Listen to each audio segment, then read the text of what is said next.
Bonjour et bienvenue sur votre chaîne Voilà le français avec moi, professeur Amina, professeur de la langue française. Aujourd'hui, on va prendre une leçon sur comment faire des achats au marché. D'accord؟ أهلا وسهلا بيكم في قناتكم فوالا الفرنسي. النهارده هناخد درس عن كيف نقوم بالتسوق.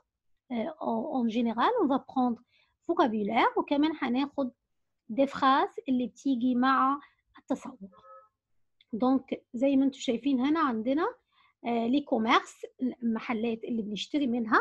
عندي لا بولونجري، لا بولونجري، لا باتيسوري، لا باتيسوري. دونك بولونجري اللي هو الخباز، مخبز، والباتيسوري هو المحل اللي بنشتري منه الحلويات. وفي باغ اكزومبل بعض الاماكن دلوقتي بيكون ميلانج، يعني الحاجات اللي هي المخبوزات بتكون برضو مع حاجات الباتيسيي.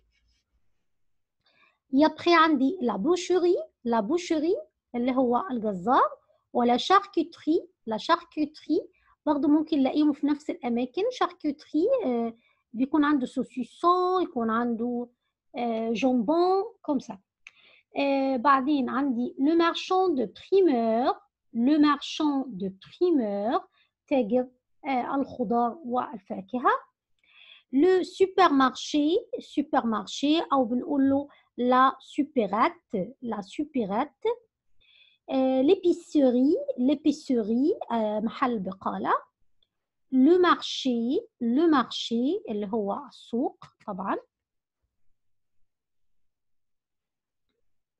يبقى عندي لو فلوريست، لو فلوريست محل بيع الورود.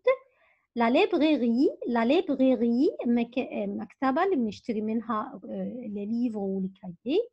لا فارماسي، لا فارماسي اللي هي الصيدلية. دونك سا سي pour les magasins où on peut acheter où on peut faire des achats، أماكن اللي ممكن نعمل فيها نشتري منها بعض الأشياء. طيب إزاي أنا أعمل الشراء؟ هناخد نكمل الفوكابيلار. عندنا les moyens de paiement، les moyens de paiement كيف اللي هي إزاي إني أدفع لما أقوم بالشراء. عندي طبعا verbe payer، verbe payer اللي هو يدفع أو يحاسب.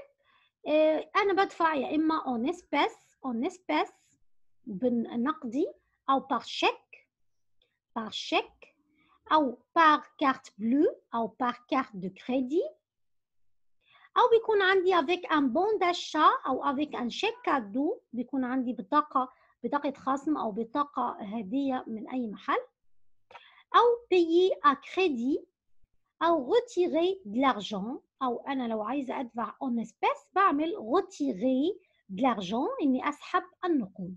دي بالنسبة للفوكابولار للزاشا. طيب دلوقتي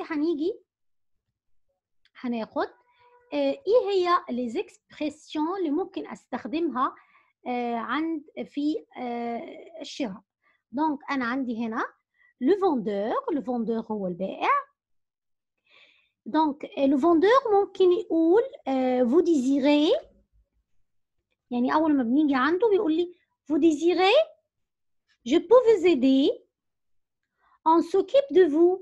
يعني دي أقرب 3 phrases بيقولهم الفوندور أول ما نيجي نقف عنده. عاوزة حضرتك إيه، ممكن أساعد حضرتك، أنا مهتم بطلبك. يعني هي دي الفراز ممكن نقولها الفوندور. دونك هي vous désirez، je peux vous aider، on s'occupe de vous. طيب عشان يجي يقول لي السعر بتاع بتاع منتج، dire le prix d'un produit، هيقول لي ça coûte ويقول لي السعر بتاعه. يindquer le total à payer، وعشان يقول لي total مجموع اللي هحاسب عليه بيقول ça fait، بيقول لي السعر مثلا هنا exemple 10 euros 20 ça fait، أو يقول لي ça vous fait، ça vous fait هيكلفك 15 euros. دونك يا إما يقول لي ça fait أو ça vous fait. دونك et après عندي demander le mode de paiement لمّا بييجي يسألني عن طريقة اللي حادفع بيها، فهيقول لي vous payez comment؟ vous payez comment؟ هتدفعي إزاي حضرتِك؟ vous payez par carte, en espèces, par chèque.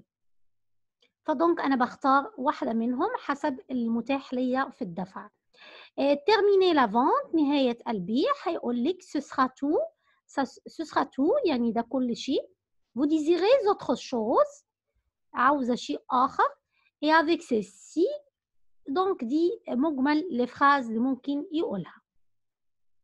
بالنسبة للclient أو la cliente بالنسبة للclient الزبون أو la cliente الزبونة عشان نعمل demander un produit عشان نطلب منتج هاقول je voudrais 1 كيلو مثلًا de وأقول الشيء اللي أنا عايزاه، فأنا عندي مثلًا de pommes ناخد بالنا إن هنا de ما بتاخدش الarticle indéfini بتاع الpluriel لإن أنا هنا في ناس هتقول pomme آخرها s فدونك ليه ما حطيناش s no مع الquantité لمّا بيكون الarticle سابقه quantité طبعًا دي بتبقى de 1 كيلو de pommes أو مثلًا 1 كيلو de carottes 1 كيلو de concombre je cherche des aubergines je cherche des aubergines أنا أبحث عن الباذنجان.